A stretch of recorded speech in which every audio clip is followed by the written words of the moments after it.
All right. Let's see. So one of the other things that I wanted to ask about was so a lot of people you always hear about cardio, and a lot of the programs that I've seen, it's a ton of just cardio. It's like get your heart rate up, and you're going to lose weight, and you're going to feel great. So what do you feel? Well, I understand that it is good, and walking and running and all that stuff is good, but is that a focus of your program at all? cardio is it is not a focus. It is at the very end. And my personal belief, not just mine, but a lot of other fitness trainers believe it is overly focused in the general population. And really, because it comes down to this, and again, I'm going to go with a 50 fit, over 50 crowd, right? It comes down to what is your current body composition.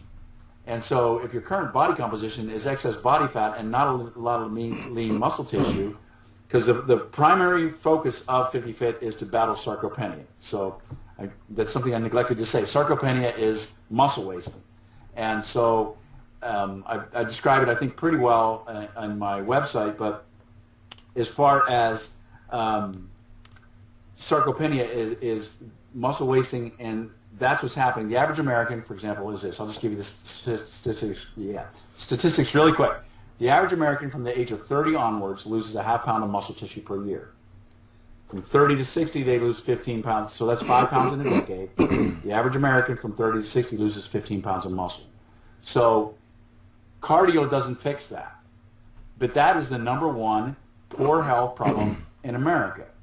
Because when you lose that muscle, a pound of muscle burns between 50 to 90 calories per day. So you have a decreased metabolism, plus you have weakened joints, weakened bones, and just an overly all weak body. Now you take that weak, deconditioned, low metabolism body and go out and have them do cardio. It puts them at risk for an injury, an overuse injury. The problem is they don't have enough strength and enough muscle. That is the problem for, I'm going to say, 999 people out of 100 over the age, I'm going to say, of 40. So before you go doing cardio, you need to restore that muscle and stop that muscle loss. Now, what that will mean for you is this. When you do your cardio or your walking or your running or whatever, after your strength training, you will be burning more calories because you have more muscle. But I think probably the best testimony that is Kenneth Cooper, Dr. Kenneth Cooper, who has the Cooper Clinic down in Dallas. He's the one that wrote the book back in the 80s, Aerobics, which started the whole cardio aerobics movement. He wrote the book. Well, now if you read his work, almost his shift has changed to two-thirds strength training, Oh wow. thirds cardio. And strength training always comes before cardio. And I hit on that really hard in the book.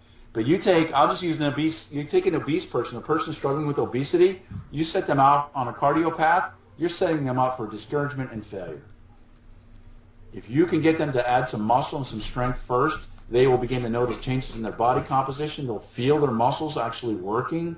Their movement patterns will improve. And now their confidence improves. Now when they go do their cardio, they will be more confident and they'll be more effective at actually shedding excess body fat. Yeah. So yeah, I think cardio is overrated. And I'm not a big fan of getting the heart rate up. And again, I'm not speaking alone. There's a lot of people that believe that. So I just tell people this: try 50 Fit for 28 days, and I think you'll be sold. Great. Yeah, just to add on to that, also, if the whole safety thing, if someone goes out and starts running like crazy and they don't have the muscle strength or whatever, it only makes sense to build up the muscle first, or else they'll get injured. It happened to me in the past. I went running.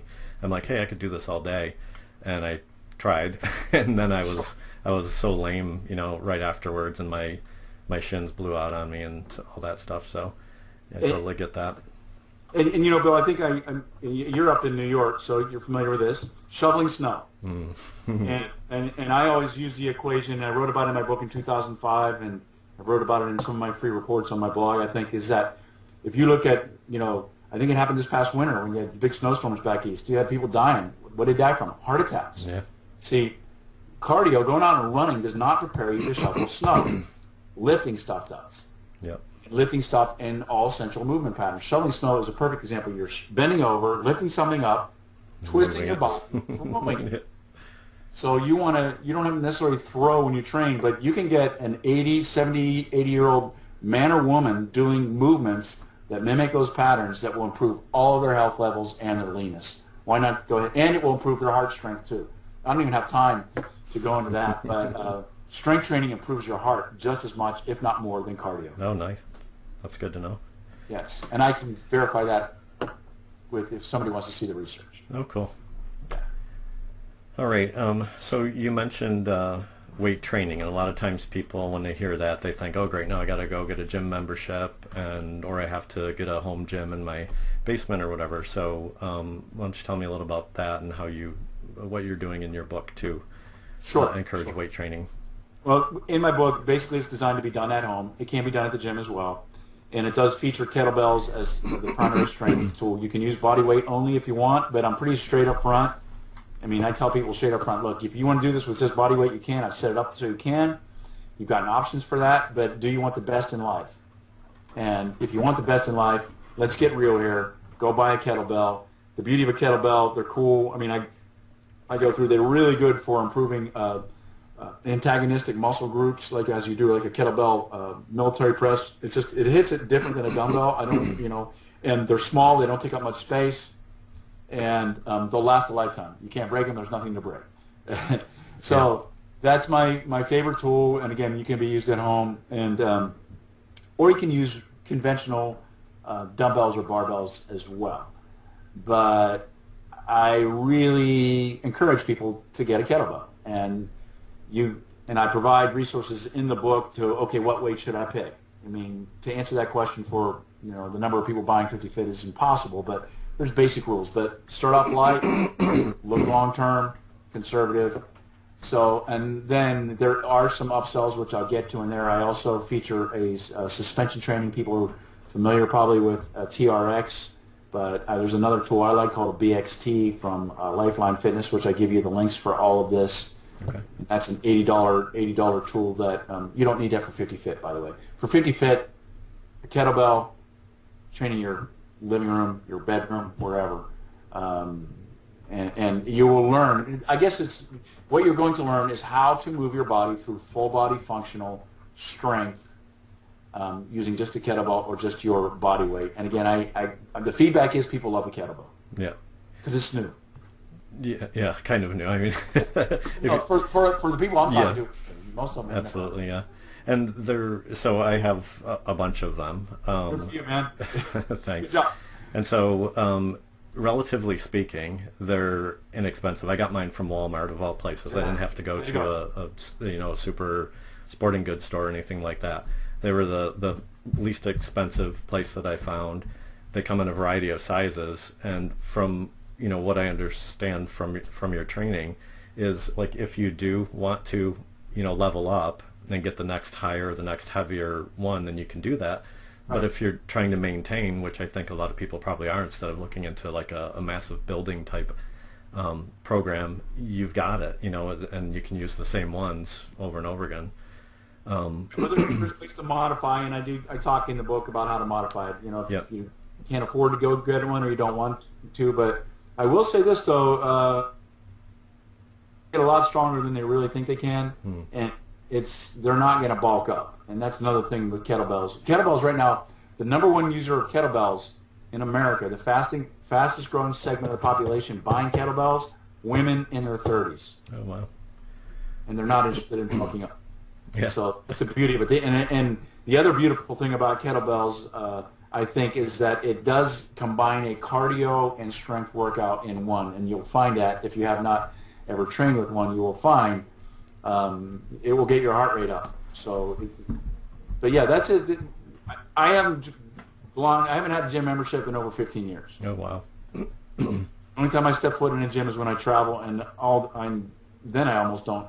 I usually train in my hotel room with suspension training or kettlebell. So. Oh. Well, I had a gym membership not too long ago. It's probably 4 years now, and it's. I hope, or actually I don't hope, I hope nobody experiences this, but I hope I'm not the only one. But going there, just like that one exercise program I was talking about, it can be very intimidating for a lot of people. And I'm assuming also as someone gets older that it's even more intimidating if you're standing next to an 18-year-old football player who wants to be the biggest guy in the room, and you're just trying to stay healthy, it can be very Yeah, very intimidating, and very I'm discouraging. pretty. Yeah, no, I agree 1,000%. Matter of fact, I talk about it in my website about gym dread. You know, people have gym dread. It's like, you know, I was in the gym just traveling not too long ago, and you know, I'm pretty confident myself. No big deal. I really don't care. But I'm just there to get a workout, and I was traveling. But it was bizarre to me.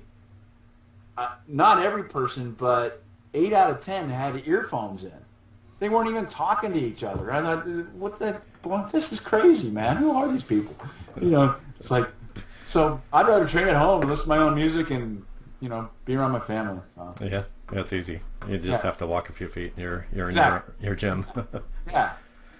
All right. I will say that one tool, which I don't know that I mentioned in the book, and I don't know about, you know, different personalities, but one of the reasons I like training at home is I like to listen to music while I train, and I pick my own music, I crank it up. It fires me up. So, Yeah. yeah. Yeah. When I used to run a lot, I've found, you know, just setting the pace with certain kinds of music, I don't know why or how, but it completely changes your thought process That's and your true. motivation. It's inspiring. Yeah.